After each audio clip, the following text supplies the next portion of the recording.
இனிமே பிறக்கக்கூடிய தலைமுறையினர் என்ன கேட்பாங்கன்னா, ஒரு சலூன் கூட வைக்க மாட்டாங்க. ஏன்னா, "உன் தலைமுடிய நான் ஏன் வெட்டணும்?" அப்படின்னு கேட்பாங்க.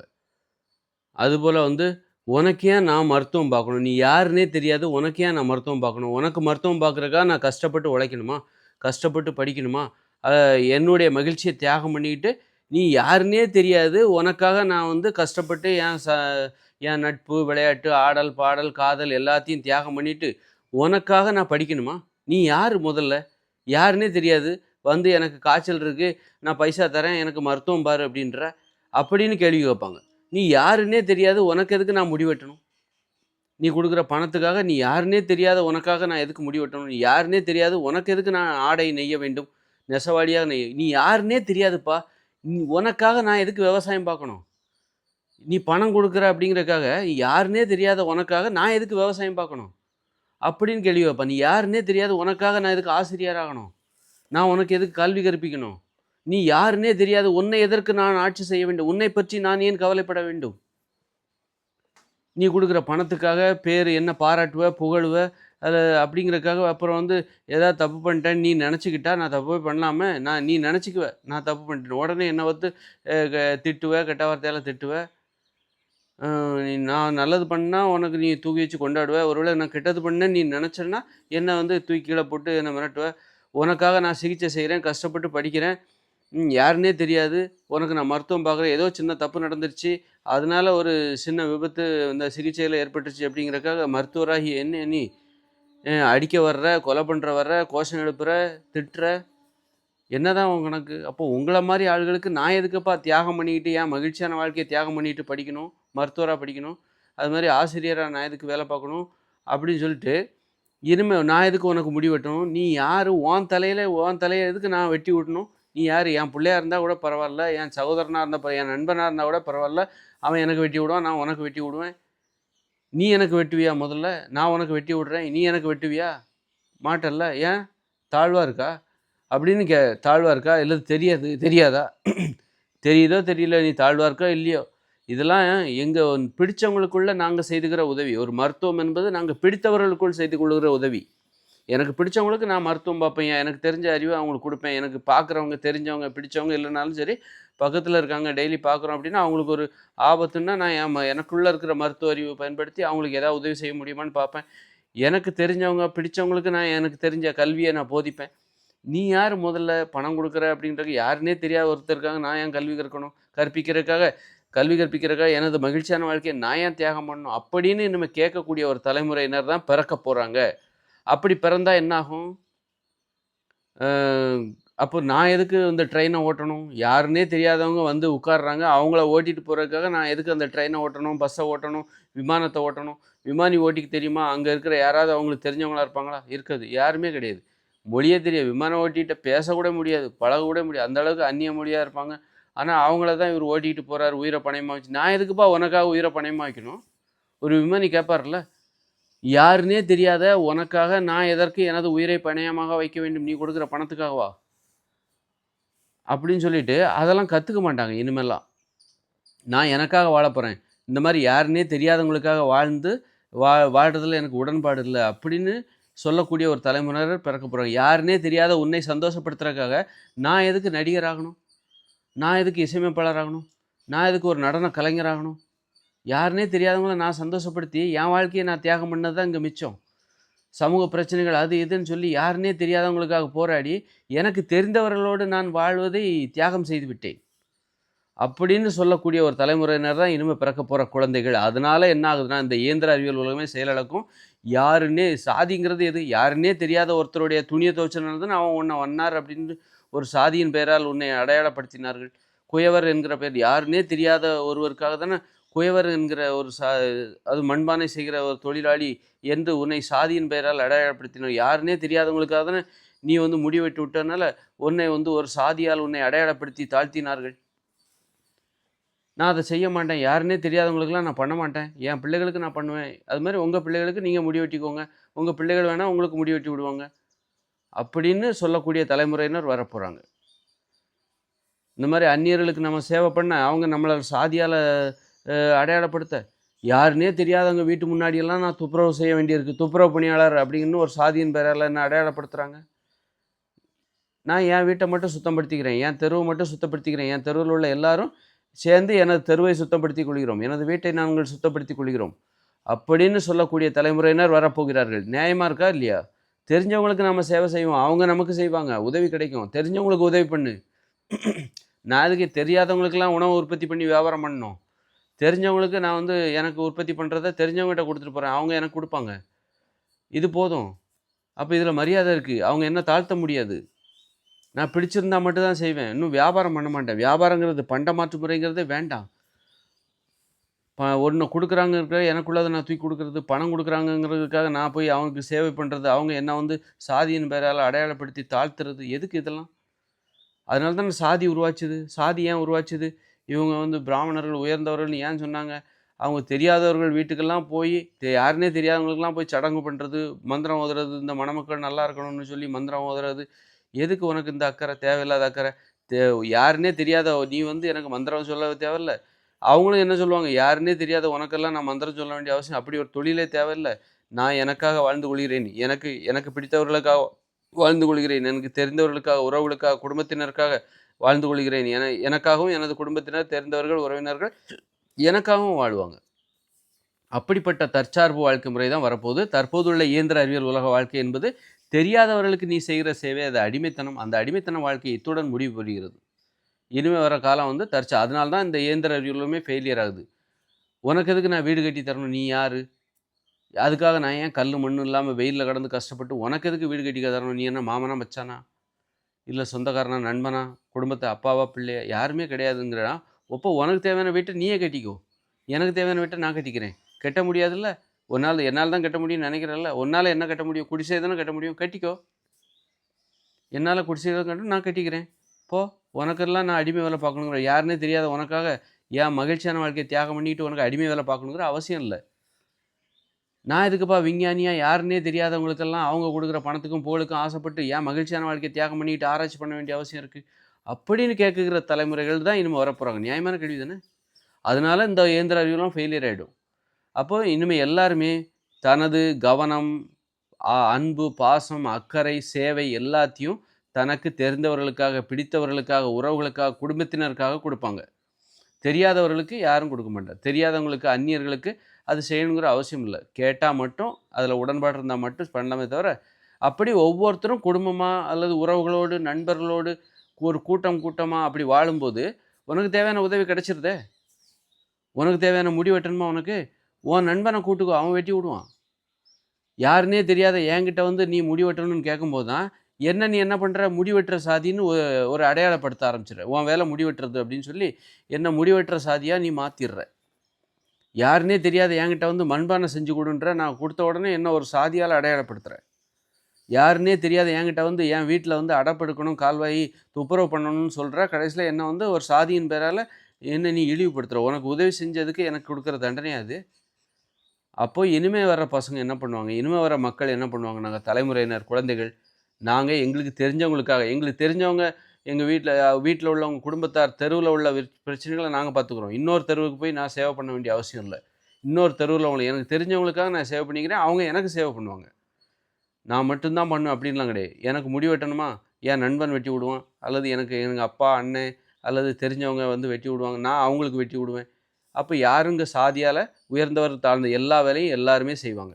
எனக்கும் மருத்துவ அறிவு, நோய்கள் வராமல் இருப்பதற்கு உணவு கட்டுப்பாடு, உடல் உழைப்பு, அதையும் மீறி சளி பிரச்சனை, ஏதாவது மலச்சிக்கல், ஏதாவது தலைவலி வந்துச்சுன்னா, அத குணப்படுத்துறதுக்கு எனக்கு தெரிஞ்ச வைத்தியத்த என் நண்பர்களுக்கு சொல்லுவேன். அவங்ககிட்ட இருந்து நான் கேட்டு தெரிஞ்சுப்பேன். எனக்கு உடம்பு சரியில்லன்னா அவங்க கவலைப்படுவாங்க. அப்போ இங்க நானும் மருத்துவரா இருக்கேன், அவங்களும் மருத்துவரா இருக்காங்க. அதுபோல என் வயல்ல ஒரு கஷ்டமான வேலை இருக்கு அப்படின்னா, என் நண்பர்கள் வந்து உதவி செய்வாங்க. என் நண்பர்களுக்கு நான் போய் உதவி பண்ணுவேன். மத்தபடி நாங்க தனித்தனியா தான் விவசாயம் பார்ப்போம். அப்பதான் வந்து சுதந்திரமா பண்ண முடியும்.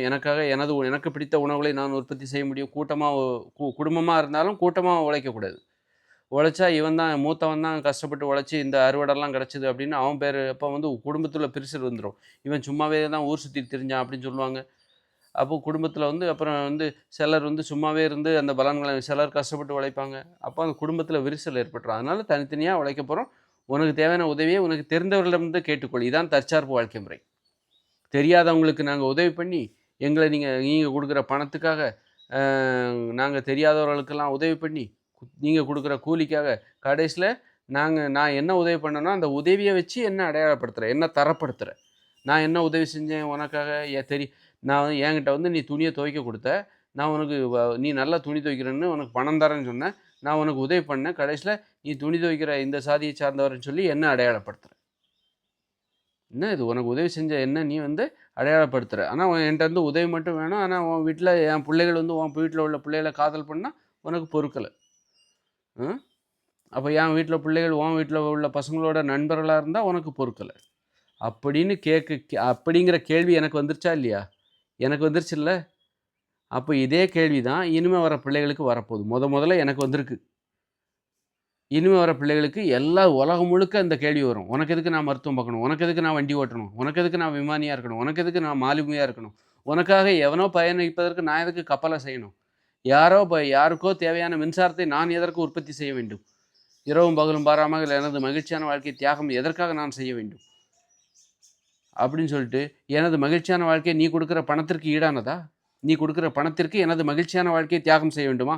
ஏன் நீ கொடுக்குற பணம் என் மகிழ்ச்சியான வாழ்க்கைக்கு ஈடானதா? அதற்கு நீ இழப்பீடாக கொடுக்குறாயா? என் மகிழ்ச்சியான வாழ்க்கை என்பது அதற்கு இழப்பீடாக கொடுக்கவே முடியாது, விலை மதிப்பு இல்லாதது.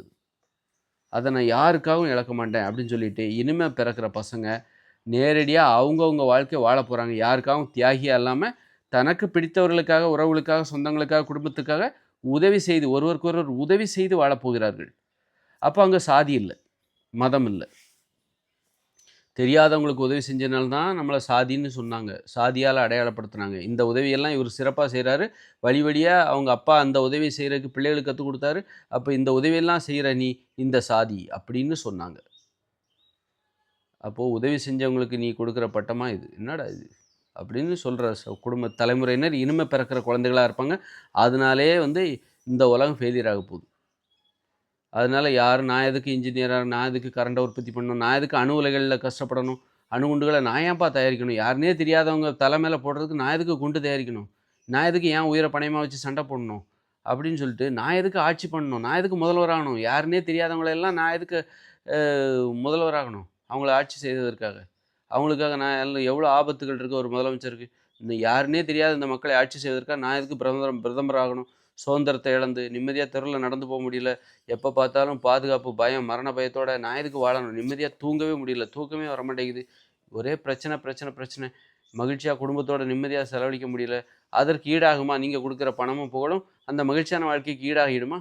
அதை தியாகம் பண்ணி நான் எதுக்கு உங்களுக்கு சேவை செய்யணும் அப்படின்னு கேட்குற தலைமுறையினர் தான் இனிமேல் உலகம் முழுக்க வரப்போகிறாங்க.